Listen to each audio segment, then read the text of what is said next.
வணக்கம் மாணவர்களே, இன்று நாம் பார்க்கவிருப்பது 4ஆம் ஆண்டுக்கான தலைப்பு சுற்றளவு. சரிங்களா? வாங்க நம்ம இந்த தலைப்பை பற்றி மேலும் விவரமாக தெரிந்து கொள்ளலாம். சரி மாணவர்களே, இன்றைய தலைப்பில் நம்ம முதல்ல பார்க்க போகிறது அடிப்படை வடிவங்களுடைய சுற்றளவு. முதல்ல அதனுடைய பெயர்களை பார்த்துடலாம். இங்கே ஆசிரியர் உங்களுக்கு 2 அடிப்படை வடிவத்தை கொடுத்துருக்க. ஒன்று சதுரம், அடுத்து செவ்வகம். சதுரன்றது 4 பக்கமும் சமம், அதாவது சதுரத்துக்கு 4 சம பக்கங்கள் இருக்குது. சரியா? அப்போ சதுரம்னு சொல்லிட்டு ஒரு பக்கத்தோட நீளம் 2ன்னு கொடுத்தா உங்களுக்கு தெரியணும் அதனுடைய எல்லா பக்கமும் அதே 2 தான் அப்படின்னு சொல்லிட்டு. சரிங்களா? தொடர்ந்து செவ்வகம். செவ்வகத்துக்கு இந்த மேலே 2 பகுதியும் சமம், சைட்டில் 2 அகல பகுதியும் சமம். சரிங்களா? இது செவ்வகம். தொடர்ந்து நம்ம பார்க்க போகிறது முக்கோணங்களை. சரி, இங்கே ஆசிரியர் உங்களுக்காக 3 முக்கோணங்கள் கொடுத்துருக்க. இது சமபக்க முக்கோணம், செங்கோண முக்கோணம், தொடர்ந்து சமபக்க முக்கோணம். இதில் முதல்ல இரு சமபக்க முக்கோணத்தை நீங்கள் பார்த்தீங்க அப்படின்னா இதனுடைய 2 பகுதியும் சமம். இங்கே பாருங்கள், ஆசிரியர் உங்களுக்கு ஒரு குறியீடு கொடுத்துருக்க. இந்த குறியீடு என்ன செய்யும் அப்படின்னா இந்த 2 பகுதியும் சமன்றதை இது காட்டுகிறது.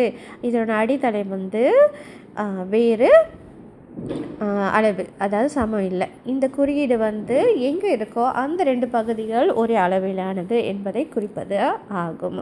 தொடர்ந்து நம்ம பார்க்க போகிறது செங்கோண முக்கோணம். இது நீங்கள் பார்த்தீங்கன்னா 2 கோடுகள் இணையிற இடம், செங்குத்தாக இணையிற இடத்த நம்ம செங்குத்து கோடு அப்படின்னு நம்ம சொல்லுவோம். சரியா? இந்த முக்கோணத்தில் 2 கோடுகள் சமமான அளவில் இணைஞ்சிருக்கு. அதாவது நடுவில் நீங்கள் பார்த்தீங்கன்னா 90 பாகை. சரியா? இதனுடைய நீளம், அகலம் மற்றும் இந்த சாய்தள பகுதி வெவ்வேறு அளவை கொண்டது. சரிங்களா? ஓகே. தொடர்ந்து நம்ம பார்க்கவிருக்கிறது என்ன அப்படின்னு பார்த்தீங்கன்னா சமபக்க முக்கோணம். ஓகே, இந்த சமபக்க முக்கோணம் பார்த்திங்கன்னா 3 பகுதிகளுமே ஒரே அளவிலான அளவை கொண்டது. சரிங்களா? ஒரு பக்கம் 3னா அடுத்த பக்கமும் 3, தொடர்ந்து அடுத்த பக்கமும் 3, அதனை தொடர்ந்து 3. சரிங்களா? இதை இன்னும் சுருக்கமாக நம்ம என்ன செய்யலாம், 3x3, ஏன்னா 3 பக்கம் இருக்குது, ஒவ்வொரு பக்கமும் 3 சென்டிமீட்டர்னா 3x3 அப்படின்னு நம்ம செய்து கொள்ளலாம். சரிங்களா? சரி மாணவர்களே, தொடர்ந்து இன்றைய தலைப்புக்கு போவோம். சுற்றளவு. இங்கே ஆசிரியர் நம்ம பார்த்த அந்த 3 வடிவங்களுடைய சுற்றளவு மற்றும் அதனை சூத்திரத்தை ஆசிரியர் இங்கே கொடுத்துருக்கேன். சரிங்களா? முதல்ல சதுரம். சதுரத்துக்கு 4 பக்கங்கள் இருக்குது, ABC மற்றும் D. இந்த 4 பக்கத்தோடைய அளவை நம்ம சேர்த்தா தான் இதனுடைய சுற்றளவு நமக்கு கிடைக்கும். சரிங்களா? இன்னொரு சுலபமான வழி பார்த்திங்கன்னா, சுற்றளவுக்கு எல்லா பக்கமும் சமன்றதுனால இங்கே ஒரேடியாக அதனோட அளவை வச்சு சுற்றளவை கணிச்சிடலாம். உதாரணத்துக்கு நீளம் 4 சென்டிமீட்டர்னால் அப்போ இதனுடைய சுற்றளவு 4x4. சரிங்களா? அல்லது நீங்கள் 4 கூட்டல் 4 கூட்டல் 4 செய்தீங்கனாலும் அதே விட தான் உங்களுக்கு கிடைக்கும். சரிங்களா? இந்த கணக்கில் உங்களுக்கு கொடுக்கப்பட்டிருக்கிற அந்த தர அளவை தான் நீங்கள் உங்களுடைய விடையிலையும் பயன்படுத்தணும். தர அளவு ஞாபகம் இருக்கு இல்லையா? சென்டிமீட்டர்னா சென்டிமீட்டர், மில்லிமீட்டர்னா மில்லிமீட்டர், கிலோமீட்டர்னா கிலோமீட்டர். சரிங்களா? ஓகே, இதனோட சூத்திரம் ஆசிரியர் கீழே கொடுத்துருக்கேன். ஓகே, தொடர்ந்து நம்ம பார்க்க போகிறது செவ்வகத்தோட சுற்றளவு. சரிங்களா? செவ்வகத்தோட சுற்றளவு நீங்கள் பார்த்தீங்கன்னா இதுவும் அதுவே தான். அந்த 4 பகுதியோடைய நீளத்தையும் நீங்கள் சேர்த்திங்கன்னா இதனுடைய சுற்றளவு கிடைக்கும். இங்கே பார்த்தீங்கன்னா ABC மற்றும் D. ஓகேங்களா? இதில் பார்த்தீங்கன்னா A மற்றும் C பகுதி சம அளவு, D மற்றும் B சம அளவு. சரிங்களா? இதோட சுற்றளவும் சதுரத்தோட சுற்றளவும் ஒரே மாதிரி தான் இருக்கும். தொடர்ந்து முக்கோணத்தோட சுற்றளவு. முக்கோணத்துக்கு 3 பகுதிகள் இருக்குது, 3 நீளங்களையும் நீங்கள் சேர்த்திங்கன்னா இதனுடைய சுற்றளவு கிடைக்கும். அதாவது A கூட்டல் B கூட்டல் C. சரிங்களா?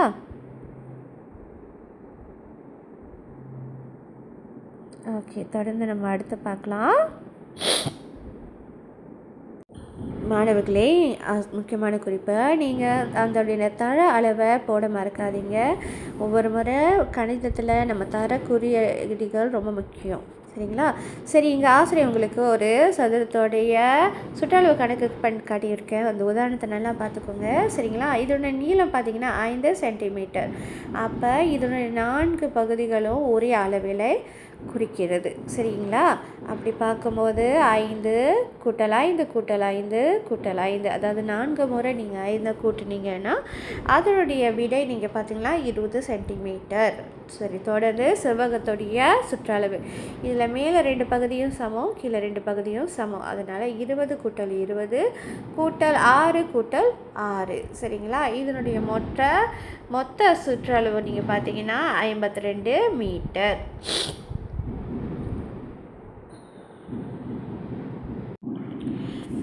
சரி, அதோடைய தர அளவை இங்கே ஆசிரியர் கொடுத்துட்ருக்கேன். அதையும் நீங்கள் உங்களுடைய விடையிலையும் கண்டிப்பாக போட்டிருக்கணும். சரிங்களா? சரி, வாங்க நம்ம அடுத்த உதாரணத்துக்கு போவோம். ஓகே, அடுத்த உதாரணம் ஒரு முக்கோணம். இது ஒரு செங்குத்து முக்கோணம். சரிங்களா? இதில் பார்த்தீங்கன்னா அதனுடைய 3 பக்கங்களுடைய அளவும் கொடுக்கப்பட்டிருக்கிறது. அப்போ நீங்கள் இதனுடைய சுற்றளவு கண்டுபிடிக்க 6 மில்லிமீட்டர் சேர்த்தல் 8 மில்லிமீட்டர் சேர்த்தல் 10 மில்லிமீட்டர், விடை வந்து 24 மில்லிமீட்டர். சரிங்களா மாணவர்களே? இங்கே உங்களுக்கு ஆசிரியர் வந்து அடுத்த தலைப்பு பல்கோண வடிவங்கள். நம்ம ஏற்கனவே 3ஆம் ஆண்டில் நம்ம பல்கோண வடிவங்களை பார்த்துருக்கோம். இன்று 4ஆம் ஆண்டில் நீங்கள் பார்க்க போகிறது ஐங்கோணம். ஐங்கோணன்றது 5 சம பக்கங்கள் கொண்ட ஒரு வடிவமாகும். சரிங்களா? இந்த ஐங்கோணத்தை பார்த்தீங்கன்னா இதில் உள்ள எல்லா பாகைகளும், அதாவது உள்ள பாகைகள் பார்த்தீங்கன்னா எல்லாமே சம அளவை கொண்டது. சரியா? அதனால தான் இதுக்கு பேர் வந்து ஐங்கோணம். சரிங்களா? அதனை தொடர்ந்து அருங்கோணம், அதன் தொடர்ந்து எழுங்கோணம். எழுங்கோணன்றது 7 பக்கங்கள் கொண்டது. அடுத்து எண்கோணம். எண்கோணன்றது 8 பக்கங்களை கொண்டது. சரி மாணவர்களே, இங்கே உங்களுக்காக ஆசிரியர் ஒரு சின்ன வீட்டு பாடம் கொடுத்துருக்கேன். வீட்டு பாடம்னா இங்கே 2 விதமான வடிவங்கள் கொடுக்கப்பட்டிருக்கு. இதற்கான விடைகளை நீங்கள் கண்டுபிடிக்கணும். சரிங்களா? இங்கே ஒரு செவ்வகம் மற்றும் ஒரு முக்கோணம் கொடுத்துருக்கேன் ஆசிரியர். இதற்கான சுற்றளவை நீங்கள் கண்டுபிடிங்க. சரியா? இந்த சுற்றளவு அதோட நீளம் அகலத்தை உங்களுக்கு ஆசிரியர் உங்கள் பயிற்சித்தாளில் கொடுத்துருக்கேன். நீங்கள் அந்த பயிற்சித்தாளில் உள்ள நீளத்திற்கு ஏற்ப உங்கள் குழுவில் கலந்துரையாடல் செய்து இதற்கான சுற்றளவை கண்டுபிடித்து ஆசிரியருக்கு அனுப்பவும். சரிங்களா மாணவர்களே? அதில் முக்கியமாக நீங்கள் தர அளவை போட மறக்க வேண்டாம். சரிங்களா? சுலபமாக 2 வடிவம் தான் கொடுத்துருக்கேன். சரிங்களா? இன்றைய பாடம் ரொம்ப சுலபமாக முடிஞ்சிருக்கு. சரி மாணவர்களே, இதை நீங்கள் முறையாக செஞ்சு டீச்சருக்கு அனுப்புவீங்க என்று நம்புகிறேன். சரி மாணவர்களே, இன்றைய பாடம் இனிதே முடிவடைகிறது. மீண்டும் அடுத்த பாடத்தின் போது ஆசிரியர் உங்களை சந்திக்கிறேன். நன்றி.